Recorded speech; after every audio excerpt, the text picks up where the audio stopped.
Nsellmilkom u nilqgħu lil xulxin għal din l-esperjenza fil-kelma t'Alla li u trid tkun f'moħħna l-ħin kollu din kelma t'Alla miktuba allura fil-Bibja li se ssir it-talba tagħna. Fl-aħħar mill-aħħar dan hu l-iskop tal-kelma t'Alla miktuba. Il-kelma t'Alla taslilna b'diversi modi, imma il-kelma t'Alla miktuba mbagħad trid twassalna fl-esperjenza talba li aħna nikkomunikaw, nkellmu lil Alla u jkellem lilna propju permezz tal-kelma ta' Alla miktuba fil-Bibja. Il-kelma jew il-kliem lezzjo divina tfisser qari spiritwali, qari divin, qari fl-ispirtu ta' Alla. Huwa l-ispirtu ta' Alla li kitiba permezz ta' bnedmin fi kliem il-bnedmin bħalna. U allura rridu nduru lejh kontinwament biex inissel f'qalbna b'mod speċjali it-tifsira dak li jrid jgħidilna Alla b'dak li hemm miktub b'mod konkret biex ngħidu hekk bl-iswed fuq l-abjad propju fil-Bibja. Kif għandkom fil-handout. Il-lezzjo divina hija l-esperjenza biex jiena nsir nidħol iżjed fl-ispirtu ta' Ġesu innifsu, nagħmel din l-esperjenza ta' Ġesu innifsu. U dak li ta' din il-forma ta' 4 skaluni, u nsejħulhom skaluni għal raġuni li il-patri kontemplattiv ċertosin Guido it-tieni, imma dan miet fl-1188 allura ħafna snin ilu, ta' din il-forma ta' 4 skaluni. Kiteb ittra lil ħabib tiegħu Ġervasju u fiha il-lezzjo divina iddeskrivija bħala skala paradisji, jiġifieri is-sellum tal-ġenna li bih allura inti tista' tarġa' skaluna wara skaluna titla' fil-ġenna, ġifieri jkollok l-esperjenza ta' Alla nnifsu. U allura dawn huma l-4 skaluni ta' dan il-metodu ta' talb fuq il-kelma ta' Alla.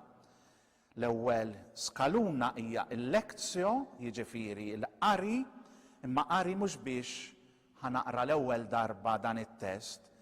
Ħafna testi mill-Bibja stess aħna min jaf kemm il-darba qrajnija. Però għax hija l-kelma ta' Alla mhux sempliċiment kliem, mhux sempliċiment stejjer illi naqraw f'dan il-ktieb tal-Bibja, imma hija l-kelma ta' Alla nnifisha, allura il-lezzjo trid issir mod kif il-kelma ta' Alla miktuba tkompli jew terġa' tinżel f'qalbi.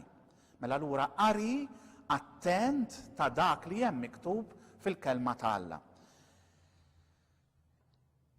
Il-mistoqsija li nagħmel fl-ewwel skaluna tal-lezzjo divina li l-innifsi trid tkun kontinwament waqt li jiena qed naqra b'mod iktar profond il-kelma ta' Alla miktuba hija jiena u l-kelma ta' Alla. X'qiegħed jgħid it-test tal-kelma ta' Alla miktuba f'dak li qiegħed nitlob bih. X'qiegħed jgħid it-test. Ma ngħidx jiġifieri fil-lezzjo divina pereżempju jekk qed naqra l-parabola tal-iben il-ħali jiena din nafa min jaf kemm nafuha, min jaf kemm smajnija, m'hemmx għalfejn nerġa' naqra. Li nerġa' naqra u nerġa' naqra u nerġa' naqra nħalliha tinżel f'qalbi. Biex tkun il-kelma ta' Alla li qed tkellimni mbagħad mhux jiena ngħid x'qed tfisser x'qed tgħid il-kelma ta' Alla, ma qed tgħidli xi trid twassalli f'qalbi. L-attitudni mbagħad li nieħu f'din l-ewwel skaluna hija l-attitudni li semmilna San Pawl fit-tieni ittra lil Timotju. L-iskrittura kollha hija mnebħa minn Alla. L-mnebħa għandha l-ispirtu ta' Alla, n-nebħ tal-ispirtu ta' Alla fiha, mela huwa l-ispirtu ta' Alla nnifsu li qiegħed ikellimni f'dan it-test ta' iswed fuq l-abjad, ta' dak li hemm miktub fil-Bibja stess, fil-kelma ta' Alla. It-tieni skaluna il-meditazzjo. Allura l-mistoqsija tkun x'qiegħed jgħid Alla lili, mhux lil ta' madwari, mhux lis superjuri tiegħi, mhux lil mara tiegħi jekk jiena r-raġel, mhux lil raġel tiegħi jekk jiena l-mara, imma x'qiegħed jgħid Alla lili permezz ta' dan it-test. U allura l-attitudni tkun l-attitudni ta' Samwel illi jisma' attent lil Alla jkellmu u jgħidlu x'inti tgħidli, tkellem u lej għax il-qaddej tiegħek qiegħed jisma'. It-tielet skaluna dejjem tilajn, it-tielet skaluna hija l-iskaluna tal-orazzjo, tat-talb, imma t-talb mhux li ngħid xi talb-lamment pereżempju, ma dik il-kelma li issa rajt x'qiegħda tgħid u rajt x'qiegħed jgħidli Alla lili permezz ta' dik il-kelma, kif issa se ssir il-kelma tiegħi lilu mibdula mill-Ispirtu Qaddis ta' Alla li kitibha kif sa nkellem biha stess lil Alla nnifsu. U l-attitudni naturalment ma tistax tkun aħjar minn dik tal-Marija Omm Alla, il-mara tal-kelma li lil Alla tgħidlu hawn jien il-qaddejja tal-mulej. U allura b'dan il-qari li nkun għamilt, li nkun qiegħed nagħmel qari spiritwali qed ngħidu, qari fl-ispirtu ta' Alla li kitibha, jiena se nara fejn iridni nimxi Alla, fejn iridni mmur Alla permezz ta' din il-kelma li qiegħed jgħidli. Ir-raba' skaluna, il-kontemplazzjo, mhijiex l-iskaluna li fiha għax inkun rajt tlabt dan it-test tal-kelma tal-Alla miktuba se nibda ninqata' mill-art, jew se nibda nara d-dija ħirġa minni, jew inkella se nara ħafna sħab madwari. Il-kontemplazzjo hija l-iskaluna fejn jiena nkun templazzjo fit-tempju ma' Alla. U t-tempju huwa s-simbolu tal-preżenza ta' Alla f'nofs il-poplu tiegħu.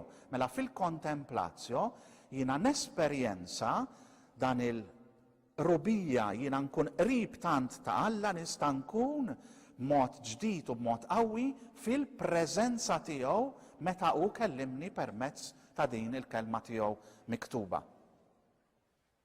Edna li l-lezzjo divina hija il-qari fl-ispirtu ta' Alla li kitibha li nebbaħ lil bnedmin oħra bħalna biex jiktbu dak li huma qegħdin jesperjenzaw u li tom Alla li jesperjenzaw. U allura jekk San Pawl pereżempju fl-ittra lil Galatin kapitlu 4 vers 6 jgħidilna il-missier jibgħat l-ispirtu ta' ibnu jgħajjad f'qalbna Abba Missier, jekk jiena se nagħmel din l-esperjenza fl-Ispirtu Qaddis ta' Alla ta' din il-kelma tiegħu, tal-mod kif qiegħed ikellimni, mela jiena barra li l-Ispirtu jkun qiegħed jitlob fija u lil Alla jsejjaħlu Abba Missier, Missier tiegħi, jiena f'din l-esperjenza nista' nisma' wkoll fil-qalb ta' Alla permezz ta' din l-esperjenza tal-lezzjo divina, l-Ispirtu ta' Alla wkoll għax huwa l-istess wieħed jgħajjad f'qalb Alla beni, ibni. F'qalbi jgħajjad Abba, Missier, imma f'qalb Alla jgħajjad beni, Missieri. U ibni, li jgħidli ibni. Allura f'din l-esperjenza tal-lezzjo divina jiena nista' nidħol f'din ir-relazzjoni ma' Alla b'dan il-mod tant qawwi, b'dan il-mod tant personali, għax Alla se jkellem lili permezz ta' dan it-test, mhux lill-oħrajn lil min imissu jisma', lil min imissu jafa din il-kelma, imma lili personalment.